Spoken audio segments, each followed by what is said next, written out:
بسم اللہ الرحمن الرحیم۔ نماز مغرب کے بعد پیشانی پر ہاتھ رکھ کر یہ دعا پڑھیں۔ پیارے ناظرین، اللہ تعالی ہر پریشانی ختم فرما دے گا، آسانیاں ہی آسانیاں ہوگی۔ دعا کیا ہے سماعت فرمائیے۔ نمبر 1، اللہم اجرنی من النار۔ نمبر 2، اللہم اغفر لی۔ نمبر 3، لا حول ولا قوة الا باللہ۔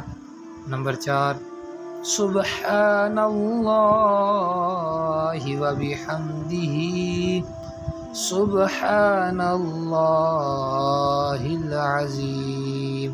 نمبر 5، یا ارحم الراحمین۔ نمبر 6، ان ربی لسمیع الدعاء۔ ارے ناظرین، دعا کو یاد کریں اور دوسرے احباب تک بھی شیئر کریں تاکہ ان کا بھی فائدہ ہو سکے۔ جزاک اللہ۔